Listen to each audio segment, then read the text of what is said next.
because we're back, full speed ahead in DC, with 3 working weeks left and a full plate for Congress, which includes Senate consideration of BBB, including the paid leave provision that passed in the House. Paid leave is tremendously popular across the country. President Biden campaigned on it, Speaker Pelosi calls it a priority. It could be a huge win for Democrats, yet it faces tremendous hurdles in the Senate.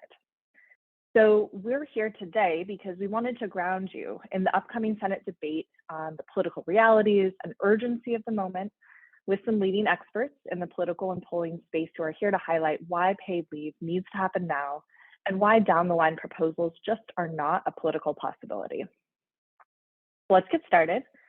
Today you're going to hear from Vicki Shabo, Paid Leave Policy and Strategy Fellow at the New America Foundation and a leading expert on women, work, and equity. We also have Don Huckelbridge, the head of the Paid Leave for All, head of Paid Leave for All, and our fearless movement leader.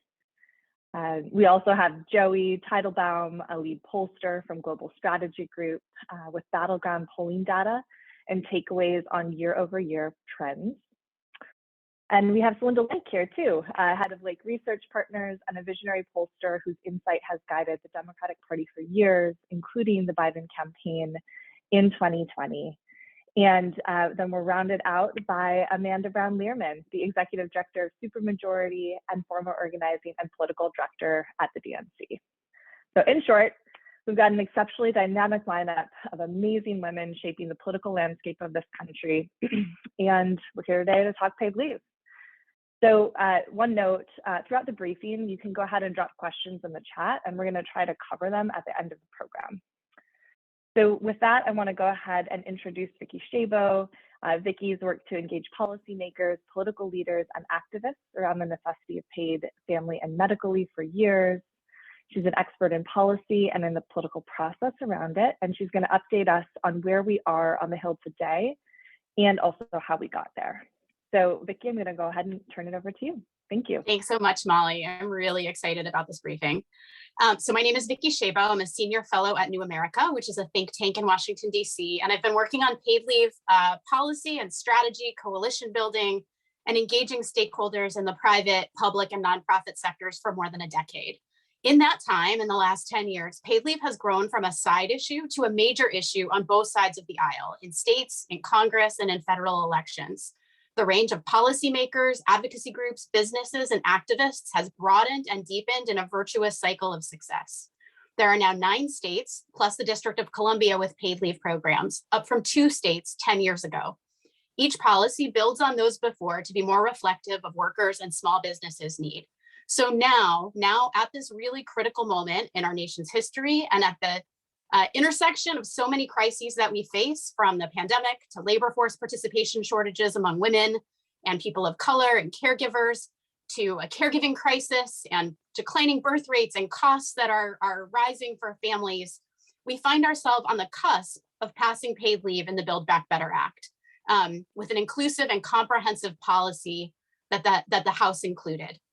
The 4 weeks of paid family and medical leave for new parents, people caring for ill or injured or disabled loved ones, people with their own serious health condition, is transformational, or would be transformational if it passed. And it would provide security to more than 100 million workers who do not have paid family leave at their jobs right now.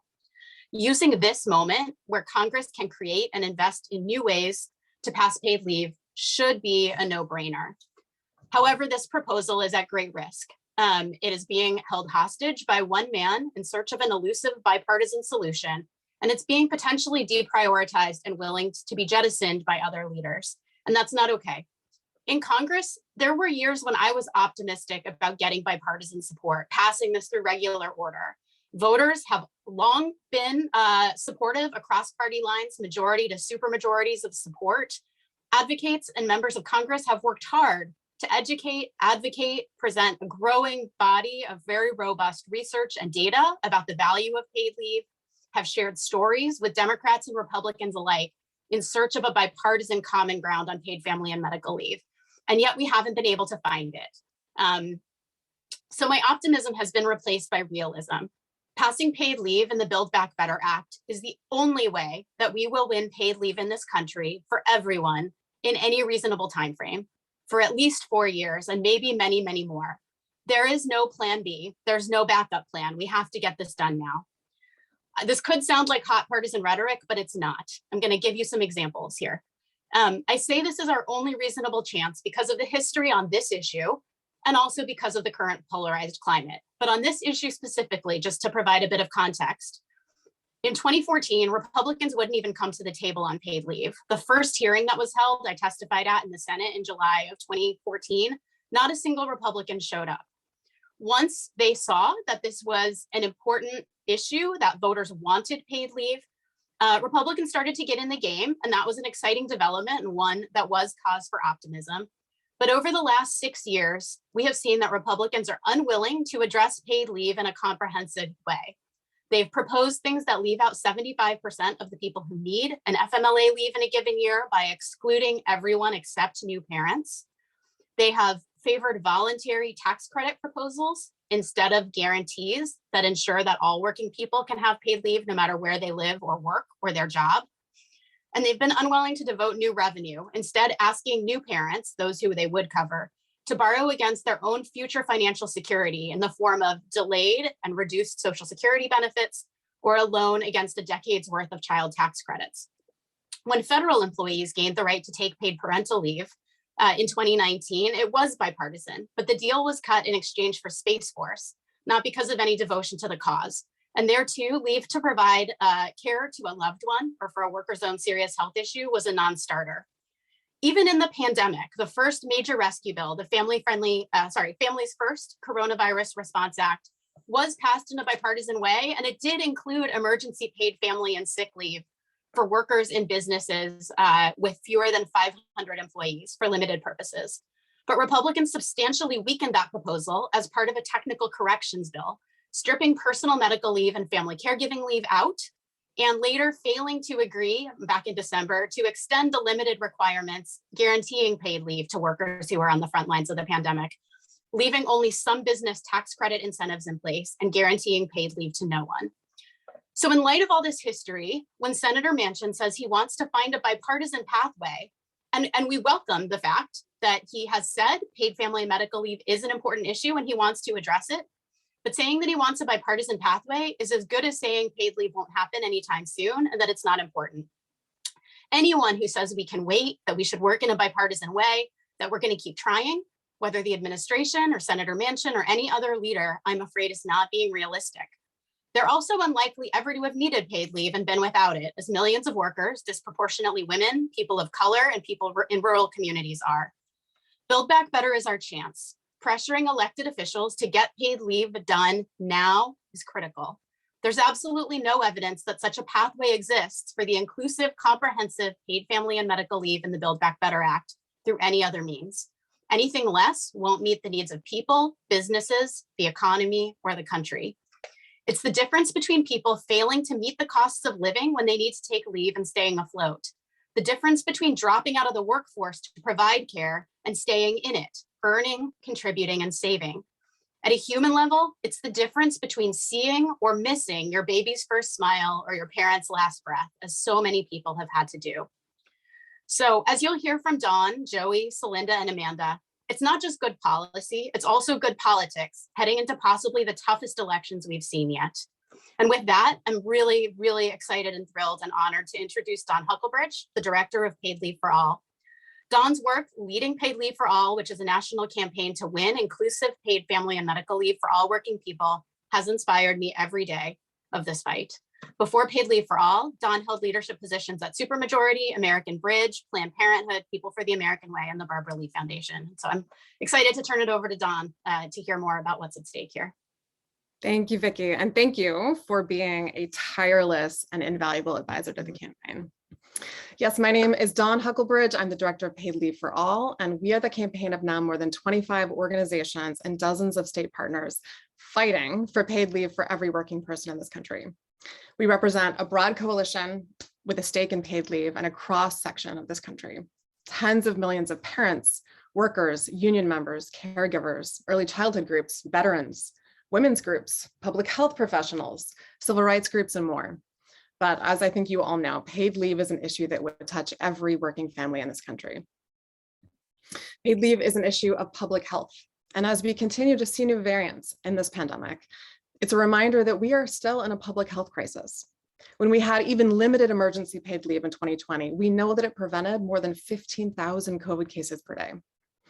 Paid leave is an issue of job retention and economic security and growth, a support to both workers and small businesses in particular, which, as we continue to see a women's jobs crisis and a caregiving crisis, couldn't be more important. It is an issue of equity, and paid leave is an issue that unites us. In a moment when families across America want to believe in the power of government to help their lives, when families and women and caregivers in particular are still at breaking points. Paid leave would be a powerful legacy and should be, must be, a cornerstone to any plan to build back better. And it would be a mistake of both politics and policy to leave behind the families most impacted in this crisis, and particularly the women voters who should be seen and should be heard and should be fought for. So as you'll hear, voters have consistently supported paid leave. Some of us, including Vicki, Celinda, others on this call, have been tracking polls for decades on this issue. It's been consistently high. And this is true whether it's our poll or whether it's CBS News or others. And over the last year, what we've seen is that same high support, but also a new urgency. Whether we went to frontline congressional districts, which we did, or Senate battleground states, which we did, or to moderates or even Trump voters, which we did. Voters want this now, and they voted for a Congress and an administration that would deliver. So with that, I'm pleased to turn it over to Joey Teitelbaum of Global Strategy Group, one of the best in the business who we've been working with for quite some time, who has led issue and electoral polling across the country and has become a pro on paid leave opinions. Thank you, Joey. Thank you. Very kind words. I am so pleased to be here today. I'm just going to throw a deck up on the screen. Just a moment. Can everyone see that? Great. Well, I am so pleased, like I said, to be here. I recently worked with some of our colleagues, including Dawn, to conduct some polling across 8 battleground states that we know are going to be absolutely critical for both Democrats and Republicans as we head into 2022. We are seeing data all over the board that shows this is going to be an incredibly competitive year, and there is nothing that anyone can take for granted given the current landscape. And what we saw in our polling is that paid leave is not just consistently strong, like Dawn said, like Vicki said. We've all seen that for many years, but it's also incredibly urgent, and it is something that ranks as a high priority for so many of these voters, especially voters that we know Democrats need to win in 2022. I want to start by showing you just where paid leave ranks in the broad spectrum of things that could go into Build Back Better, and frankly, that are already in it.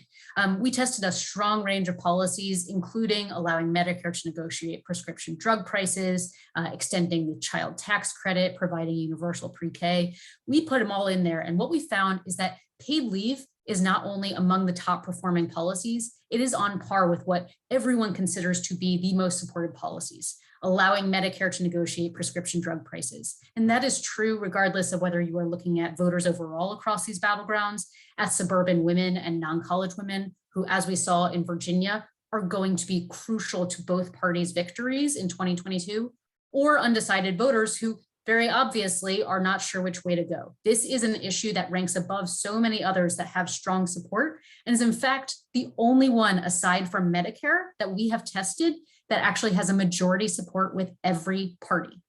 And let that sink in for a moment, because there are very, very few things in this country right now that have a majority support from every party, and that ranks so highly with suburban women. Now, the thing that I think is really important to know going into this moment, though, is that it is not just about support, it is about urgency. Right now, 60% of voters across these battleground states and 62% of suburban women say paid leave cannot wait. Elected officials need to stop with the partisan games and pass paid family and medical leave now. Now, this is not the only question we asked that demonstrated urgency, but I do think it is emblematic of what we are hearing both in this quantitative work and in focus groups across the country, that voters strongly support it and they are tired of waiting for these things. They don't want to hear excuses. They want to see it actually happen. But I think importantly for this group, and frankly for so many of my clients, like, this isn't just good policy. Like Dawn and Vicki said, it's really good politics. Paid leave is an electoral winner for battleground voters across the board. Right now, Democrats as a generic Democrat versus a generic Republican, which, as I'm sure most of you know, is a standard question we often ask to understand an environment. Democrats are trailing by 4 points across these battleground states. They are at risk of losing. And when we inject paid leave into that conversation by saying, would you rather vote for a Democrat who supports passing paid leave or a Republican who opposes, that shifts dramatically by 17 points. Republicans go from a 4-point lead to a 13-point deficit when we inject paid leave into the conversation. Now, nobody is saying that that is exactly what happens the second you talk to voters, but we ask this question all the time with a range of issues, and rarely do we see shifts this large, especially among groups like independent women, non-college women, suburban women, who all shift dramatically, as you can see on this slide. And frankly, we all need to win, Democrats and Republicans alike. And it's not just a winner on persuasion. I don't have the slide in front of me, but I do think it's important to point out that it's motivating to constituencies that are lower likelihood to turn out. In Virginia, we saw in some of the precincts, people of color, as they consistently do, were lower likelihood to turn out. And this is a motivating idea. 33% of voters overall say that they would rather stay home on election day than vote for a senator who opposes basic things like ensuring workers have access to paid leave. 47% of 18 to 44-year-olds say that, and 57% of Black voters. If we want to show them we are following through and get our voters to the polls, we actually need to do that. And this is a way that we can both persuade and motivate. And then last point before I turn it over to my lovely colleague, Celinda Lake, it stands up even in the face of attacks. And that is not always true of policies. You will often get polls that tell you, oh, there's a lot of support. But the question is, does that support hold up even when we attack it? And as you can see here, 57% of voters continue to support paid leave because they understand it will help our economy and it will help them, even in the face of an argument that says it is irresponsible and falsely claims that it would raise taxes. So this is not just good policy that ranks above and beyond so many other things that are getting inclusion. It is also a really, really strong play for Democrats to be making as they head into a tough midterm cycle. And with that, I'm going to turn it over to a lovely colleague in the polling community, Celinda Lake. Thank you, Joey. And that was an amazing presentation. And really, what I'm doing is just reaffirming from different sets of data the exact very strong points that Joey made so forcefully and authoritatively. Paid family and medical leave is a crucial component of the Build Back Better plan. It increases the popularity of the plan. It makes people see it as more of a family plan. It makes people see it as something that will help them. It is one of the best defined elements of the plan. People know what this is. They know what it's doing and it would do for their families.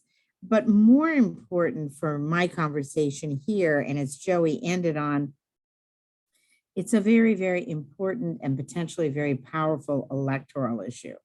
There's overwhelming support among Democrats and independents, widespread support that crosses gender and parental status.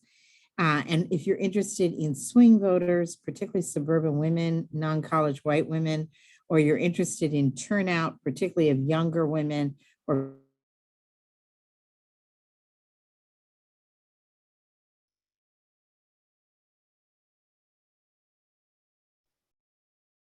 She's back.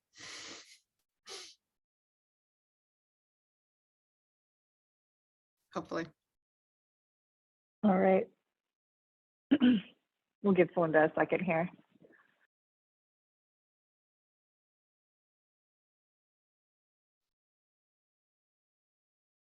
We see your face now, Celinda. We can't hear you.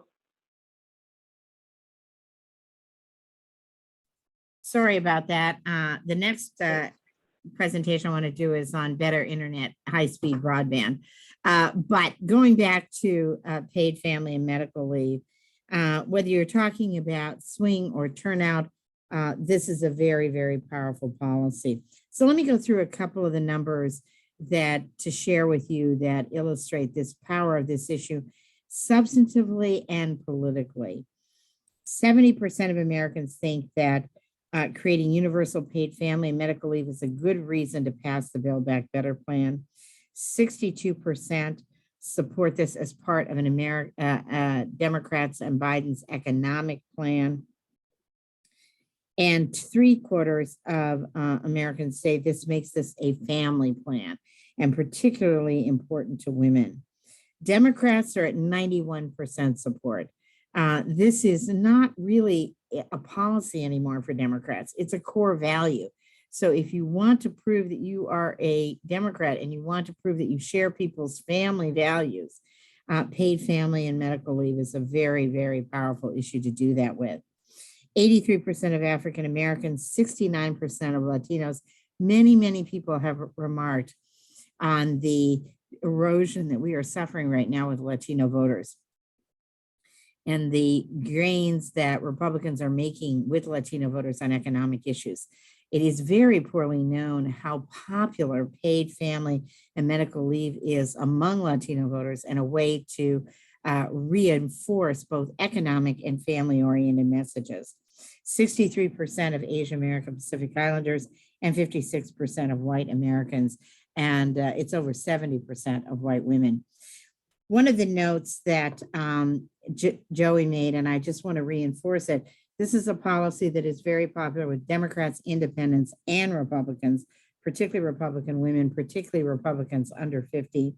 It may not be bipartisan in the Congress, but it is bipartisan with the public, particularly in America's suburbs. It is also something, there are a lot of policies in the president's plans that are popular, but we're still lagging behind. And in fact, some of Joey's colleagues pointed this out in some data that they did. We're lagging behind on the economy as Democrats. We're lagging behind in people thinking that we are delivering personally for them. Paid family and medical leave is often talked about too narrowly. It is frankly a major economic policy. It is a policy that gets money back in people's pockets, and it is a policy that people think will benefit them personally. Support is particularly intense among Democrats. 86% say it's important, 57% very important. Independents, 61% say it's important, and independent women even higher in that number. It is very important among women, 73% say it's important, 46% very important. And there's a lot of news out of Virginia about the Democrats' problems with parents around education. Well, one of the ways to really speak to parents is to be speaking to them about paid family and medical leave. Parents of children under 18, especially likely to say paid family and medical leave is important, 77%. As Joey said in her presentation, this issue works two ways for us. It helps us go in and reinforce non-college educated white women, suburban women, swing independent women. And we had a lot of erosion with those voters, particularly in the Virginia races and just generally in the atmosphere right now. And it helps mobilize our base, particularly younger women, and younger women here under 40, who overwhelmingly support the policy, but also believe it will demonstrate something for them. It will deliver something from them.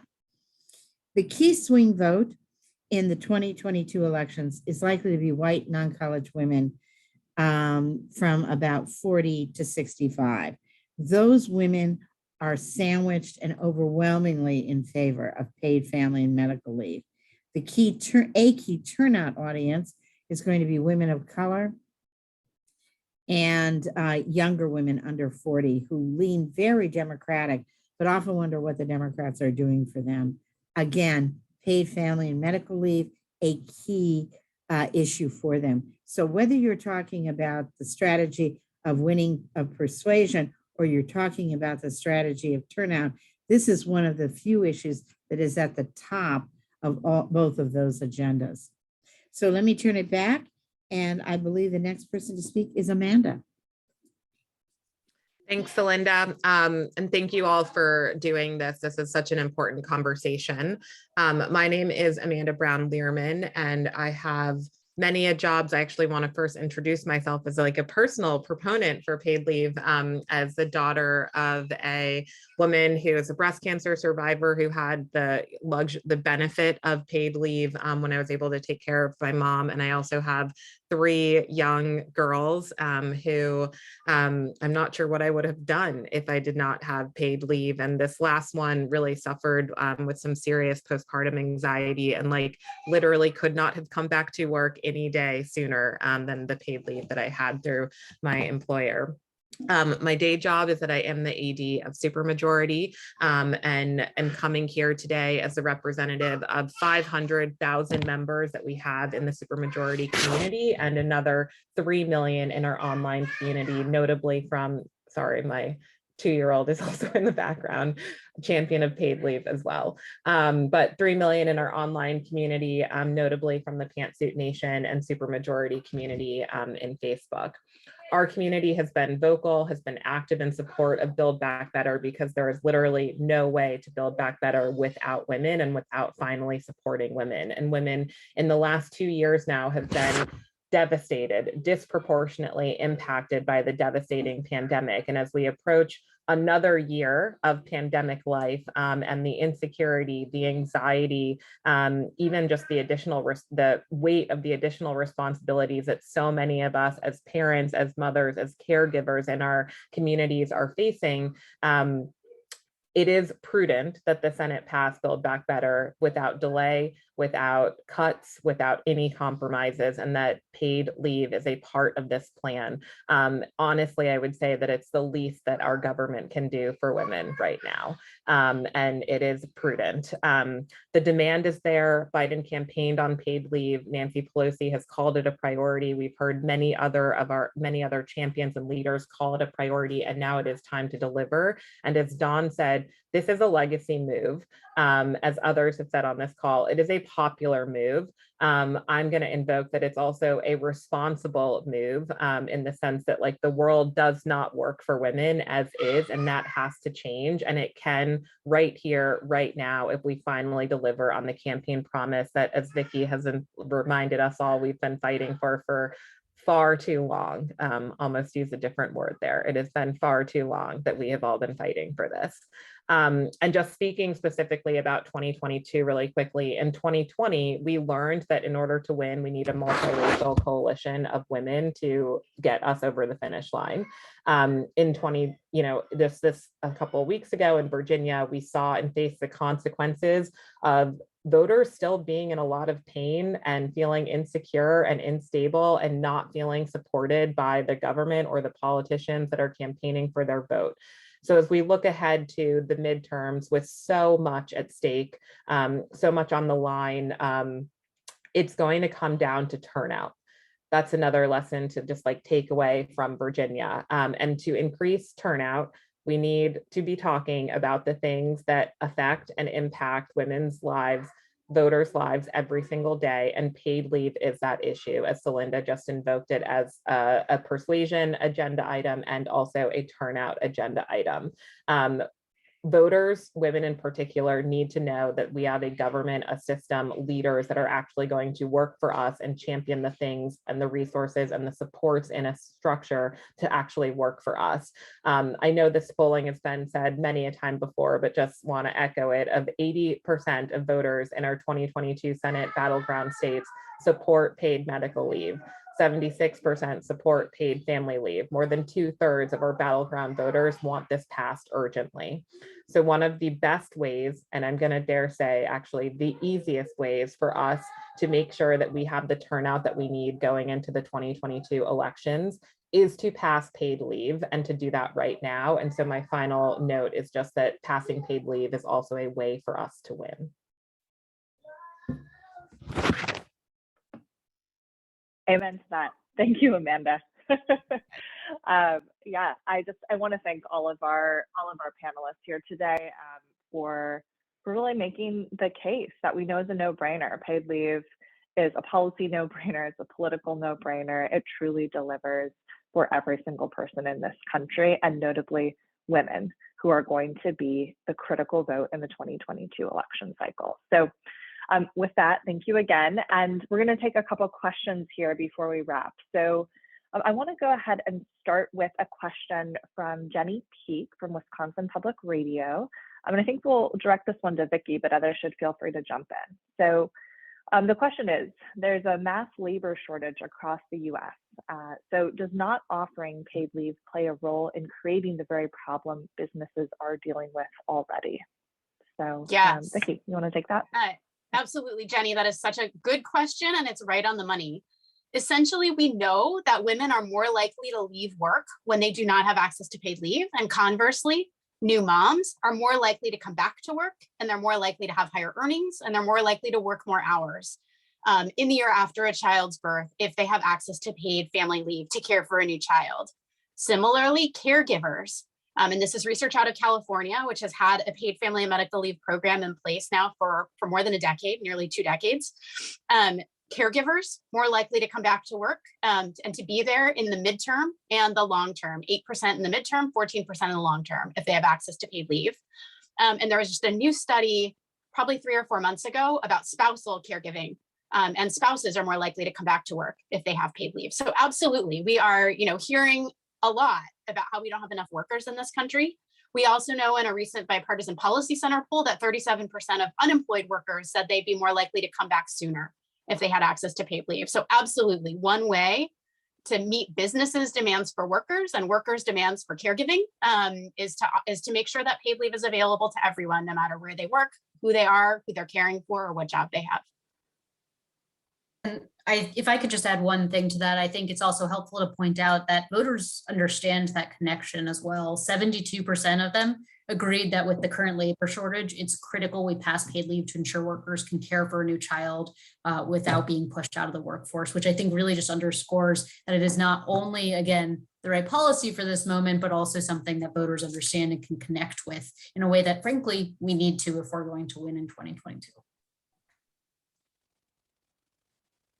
Excellent. Thank you both, Vicki and Joey. We're going to go ahead and jump to another question. This one in from a freelancer because of our chat function. I'm not sure who, but I want to get this out there. So I think this is for Celinda or Joey to start. So what kind of message do you think a failure to pass paid leave legislation will send to women voters going into the 2022 midterms, especially after women voted for a White House and Congress that campaigned on paid leave and care prioritization? Joey, do you want to start? Sure. Or I can start. Look, I would say that, we campaigned on this, and this is a real opportunity to deliver. We are already seeing some frustration with the White House and the administration and the Senate and Congress, frankly, everyone in Washington with what is getting done. People do not want to see bickering. They want to see actual progress. And so this is an opportunity to follow through on those promises. And I would add that we saw earlier on in our battleground polling that 57% of voters across those key states are disapproving of the White House's performance on the economy. And given what we just heard about voters actually connecting this, especially female voters connecting this with the labor force and labor shortages, it is critical to them that we actually pass this. And so I would say this is a real missed opportunity that sends the wrong message about our priorities as a movement and our priorities as elected officials if we don't get this done in time to win the key constituencies that we know are responsive to this and are going to decide this election. Yeah, I would just add to what Joey said, and I want to pick up on her last phrase, missed opportunity. I think the real question here is, it's not a secret. It's not, a novel finding that Democrats are having trouble breaking through on messaging. And so I think the major message it should send is less to the voters and more to the elected officials. This is a huge missed opportunity in an area we need. We desperately need to define what is in these packages. We desperately need to convince voters to tune into what we're doing and that what we are doing delivers for them and their families. So the first thing I would say is that it's a missed opportunity. Secondly, I think the message it sends is that we're out of touch with your life. We're out of touch with you in the economy. And I think the president and the administration has been making great strides in their messaging on reducing costs and dealing with them.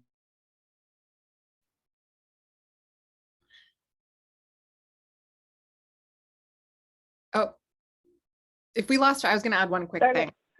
Why don't you add Don? Go for it, Don. Oh, you're back, Celinda. Oh, there we go. I'm sorry, and love to have Don in. I'm sorry about our internet. I would say that we are delivering at people's kitchen tables. And that is really, really important. And particularly to women voters who are frankly checking out and saying, I'm exhausted and I don't see anything that's relevant to my life. And then the last thing I would say is this is the potential for a very vivid contrast. Democrats are in favor of this. Republicans are against it. Democrats need to pass it. And then we have a very vivid contrast to voters in November of 2022. When we delivered the rescue package, not a single Republican voted for it. We delivered paid leave, not a single Republican voted for it. That is a powerful contrast to women voters. So I think, as Joey said, the key here is what will be the enormous missed opportunity in an environment where we're short on opportunities right now. And I was only going to add from sort of a non-data perspective that I know PLUS, and I'm sure Supermajority can say this too, that what we've been hearing over the last month or two matches the data, which is outrage, which is when paid leave was initially dropped from the framework. I mean, we heard more stories, we saw more, outcry and outpouring on social media. More people are making calls than we've ever seen. I think people assumed this was a given, that why would you drop paid leave in a pandemic? And when that happened, there was outrage. And women, caregivers have been dealing with unimaginable circumstances these last few years. And I think it felt tone deaf to them, is what we kept hearing. And there are pop-up groups with the sole mission of trying to save paid leave, and they're angry. So I think just want to say that what we're hearing and seeing in real life, in real time, matches up with this data. Absolutely. And I know we're a little bit over, but we have just two more questions I want to toss out there. So I'm going to switch up the order. So we've got a question here that is the question of the moment. So how do you convince Manchin to reverse course? Have you heard anything about him changing his mind? So any of my esteemed paid leave movement colleagues want to take a crack at that? One thing I can just share is, we work closely with a paid leave coalition in West Virginia that has been building a relationship with him for many years, and his office has been in communication and discussion with him all year. And I think what's important is you keep hearing this. He's not opposed to paid leave. He's said on record, everyone should have access to it when they need it. He said he supports it. And so our job now is to say, great, we have to do it now if that's the case. We have to do this and Build Back Better. There is no bipartisan path anytime soon that will deliver real results for families. And we've heard from Senators Murray, Gillibrand, Speaker Pelosi that they do feel there is still a path, and they do feel he is movable. And I think that there are a lot of things he's been opposed to. There are a lot of things in this package he's had concerns about. Paid leave is nothing he's ever made a red line about as an issue. And so I think there's no excuse not to get this done. And it also, I'll add, matches with his sort of parameters and his vision for what he wants in this kind of package for getting people back to work, for making sure that benefits are scaled and targeted, and paid leave is all of those things. Thank you, Dawn. And we'll go ahead and close out with our last question from Laura Olson. So the question is, what is the pathway if paid leave isn't part of the final Build Back Better package? And would our groups increase focus on state legislation, boosting numbers in the states that guarantee paid leave to workers? So anyone would like to jump in on the path if we don't get this done now, which we need to get this done now, but go ahead. I'm happy to speak to that, or at least to start. So yes, I mean, I think we have seen tremendous interest at the state level leading up to this moment, and we will see more enthusiasm and excitement coming out of this moment. Delaware looks primed to pass paid leave next. I think there are a few places that are looking at ballot initiatives following on the success of Colorado in 2020, where voters voted enthusiastically, including in counties that voted for Trump for paid leave. This is not going away. As Dawn said, if this does not happen in Build Back Better, and it needs to, but if it doesn't, the movement will have ended this fight stronger than we started by a lot. We have people who are now awakened to the fact that this is a policy that is available in the rest of the world that we don't have, that they're awakened to the fact that we came close and missed. and that they will hold elected officials accountable for delivering this at the next possible opportunity. So I think we will see this be an issue in elections. We will see this be an issue in state legislatures and at the ballot box in states. And the federal issue is not going away either. I think, Chairman Neal of the House Ways and Means Committee is a devoted advocate. This was his number one issue in Build Back Better. He has jurisdiction over this issue. He will bring it back. And, I think we will continue to do the work that's needed to push this over the finish line at some point. I just think people have been waiting for nearly 30 years since the passage of the FMLA. The evidence demonstrates conclusively that this is a pro-economy, pro-family policy, and there is no reason not to get this done right now. Thanks. And Amanda, I see you raising your hand too, if you want to jump in. Vicki said it better.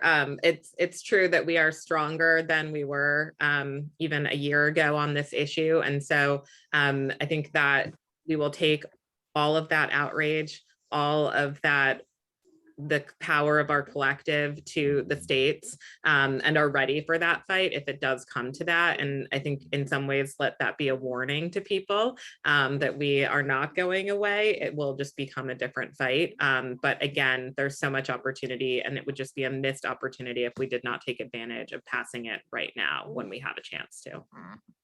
Yeah, can I add one other thing, which is there are a number of other really, really critically important care policies in the Build Back Better Act. There's child care investments, there's child tax credit, there's home and community-based care.